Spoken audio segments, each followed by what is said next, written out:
des monstres bizarres qui enlèvent une jolie princesse blonde pour l'amener dans leur château, un héros avec une pilosité proéminente et dont la tenue trahit le métier.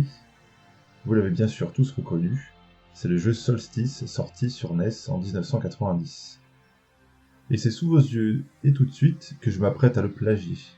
Et plusieurs fois en plus. Si Nintendo venait à apprendre la nouvelle, j'aurais sûrement une lettre d'avocat dans ma boîte aux lettres prochainement. Il s'avère que je me suis donné comme objectif de recopier intégralement ce jeu sur 4 moteurs différents. Unity, Unreal, Godot, et JDevelop, mais ça on en parlera. Cela pour des raisons d'apprentissage, et je vous invite à suivre mes péripéties sur comment se passe le développement d'un jeu de A à Z, même si ici on va se baser sur un jeu déjà existant.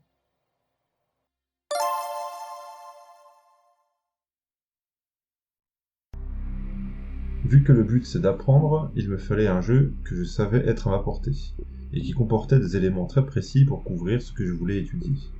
Ces éléments étant un petit jeu, le jeu rétro étant parfait pour ça, avec un héros humain, pas un jeu de course par exemple, avec des ennemis et de l'intelligence artificielle, pas un jeu de puzzle, adaptable en 3D, qui demande quelques outils, notamment pour gérer les 300 salles du jeu, et qui n'a pas de remake récent, ça c'est pour mon égo, pour être le premier sur le coup. Ainsi, j'étais sûr de toucher à différentes parties essentielles des différents moteurs en étant certain de pouvoir aller au bout du projet. Le but de cet exercice est uniquement à des fins personnelles, il n'y a aucun but monétaire. D'ailleurs, dans la mesure du possible, je rendrai la plupart de mes travaux open source. Je dis la plupart car certaines parties graphiques du jeu proviennent de produits que j'ai achetés, et pour lesquels je n'ai bien sûr pas le droit de diffuser le code. Mais le but reste de rendre ce jeu accessible à tous ceux qui, comme moi, cherchent à apprendre l'un ou l'autre de ces moteurs.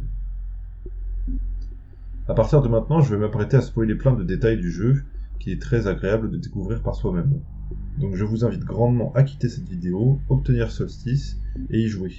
Il est excellent, donc je vous y encourage avant qu'on entame la découpe.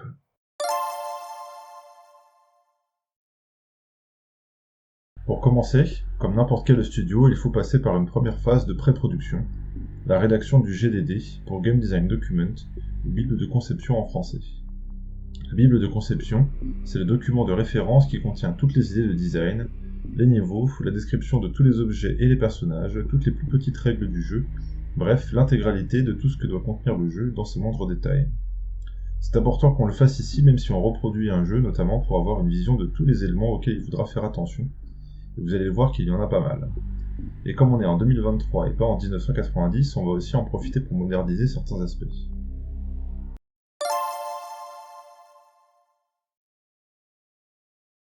Les 3C, c'est l'acronyme pour caméra, caractère, contrôleur, ou caméra, personnage, contrôle.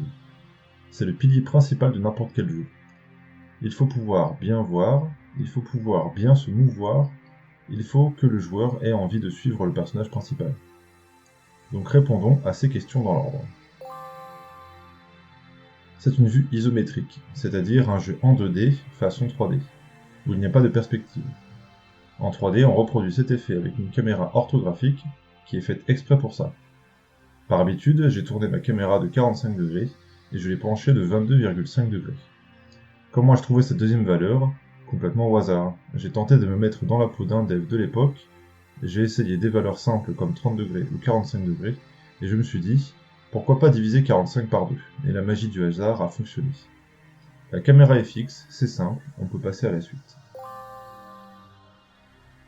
On joue Shadax, sorcier de profession qui part à la recherche de sa chère Eleanor, enlevée par Morbius, le grand méchant.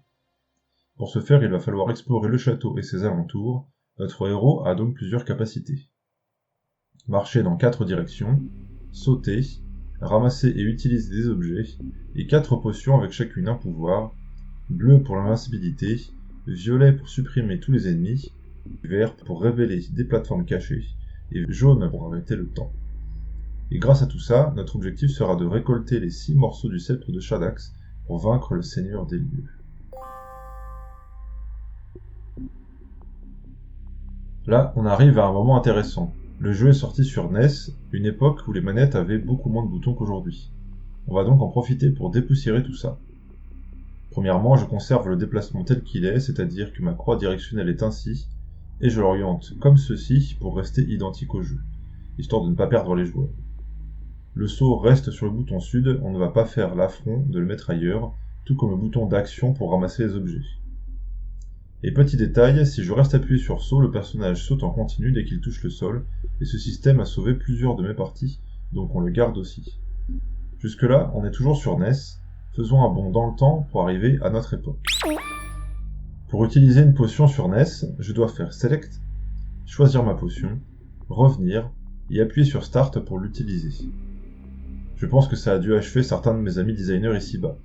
Tout est désastreux dans ce système. Start, c'est pour mettre le jeu en pause, et Select aujourd'hui n'existe plus. Donc pour plus de praticité, le choix des potions se fera désormais en utilisant les boutons de tranche gauche et droite pour passer de l'une à l'autre, et le bouton Ouest servira à la boire. Et enfin, ce n'est pas encore acté, mais je compte utiliser les boutons Nord pour afficher une plus grande minimap. On en reparlera dans la vidéo dédiée au changement d'interface. Pour l'heure, maintenant que notre jeu est utilisable, on va pouvoir parler de comment sont faits les niveaux et ce qui les compose, car c'est là que l'aventure commence.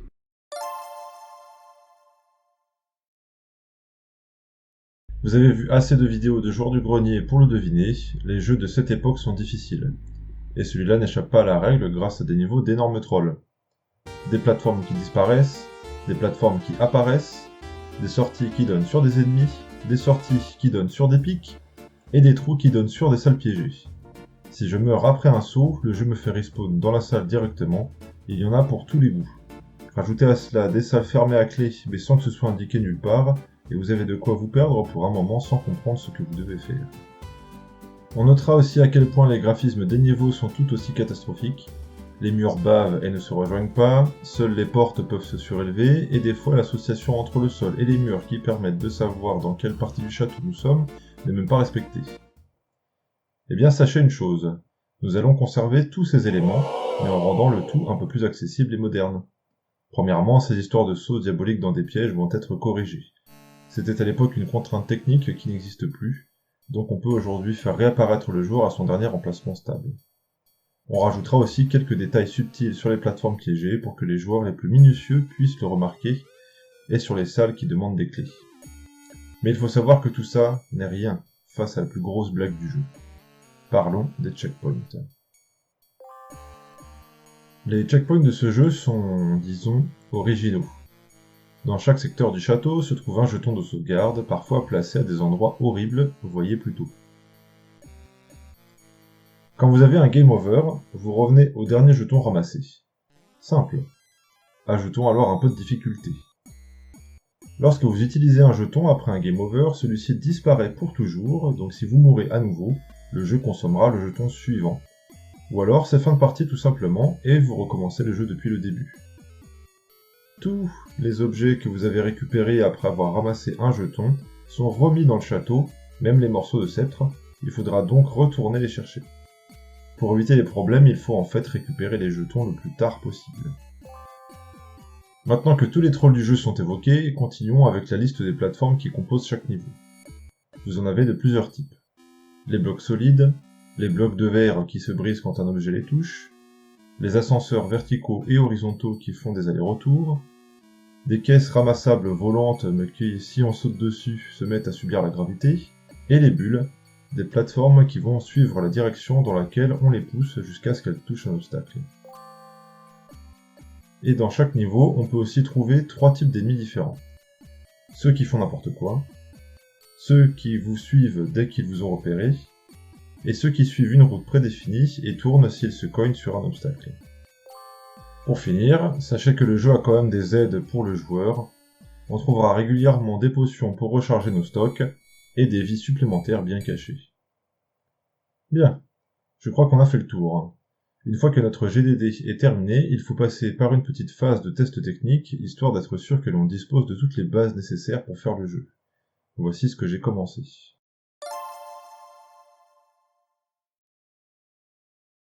Tout d'abord, le premier risque c'était la 3D.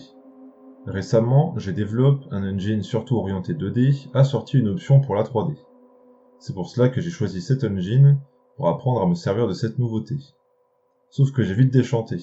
Leur caméra ne supporte que la vue en perspective et non orthographique comme expliqué plus tôt. Donc pour l'instant, l'avenir du projet sur ce moteur est incertain. J'ai commencé à discuter avec eux des difficultés que cela représenterait de gérer un nouveau type de caméra. Je vous tiendrai au courant. Pour tous les autres engines, je sais que la 3D est déjà bien en place, tout comme le système d'intelligence artificielle pour que les ennemis nous suivent. Donc pas d'autres tests à faire, on peut commencer le projet. Je me suis lancé évidemment sur Unity, c'est le logiciel que je connais le mieux pour que le travail dessus serve de base pour les autres. J'ai fait quelques tests graphiques, le but étant de garder cette ambiance très colorée de dessin animé. J'ai mis en place un personnage, quelques objets 3D pour faire un niveau et pour me déplacer dans le décor. Puis, pour éviter de fabriquer les 300 salles à la main, je me suis créé un éditeur de niveau très simple où je donne la taille de la salle, de quoi est fait le sol, où sont les portes et en un clic, je peux obtenir la salle qui s'affiche. Ce n'est pas un gros challenge sur Unity, mais ça le sera sur tous les autres moteurs car j'aurai tout à découvrir. Et c'est grâce à cet outil que j'ai pu me rendre compte d'une énorme erreur de ma part. Vous voyez plutôt. Pour me simplifier la tâche, j'ai considéré que chaque petit bloc faisait 1 mètre de côté. C'était simple à utiliser, j'ai pu voir que les niveaux faisaient 6 blocs de hauteur, tout était parfait jusqu'à 7 salles. On peut voir une énorme différence à cause de la colonne qui cache une partie du niveau. Mes blocs ne font pas la bonne hauteur, et donc mes murs non plus. Il faut tout refaire. J'ai donc aligné ma caméra pour connaître la véritable taille des blocs, et j'ai pu remarquer un autre problème. Ma caméra ne doit pas être à 45 degrés comme dit précédemment, mais 44. Alors on croit que je chipote, mais ces deux erreurs sont cruciales. On peut le voir sur cette image, on voit très légèrement une partie de la plateforme, et c'est grâce à ce degré de différence. Et c'est ainsi que le joueur peut bien se repérer dans le niveau, en pouvant toujours voir son personnage dans le décor. Voilà le résultat une fois que tout est corrigé. Et c'est ici que s'arrêtent mes tests. On peut se déplacer librement dans tout le jeu, il ne reste qu'à coder tout le reste, de la clé à la logique des monstres. Si ce projet vous intéresse, pensez à suivre la chaîne, vous pouvez aussi nous soutenir sur Ko-fi. On se retrouve lors d'une prochaine vidéo avec plein de détails croustillants sur comment j'ai abordé chaque partie du jeu. Alors voyure!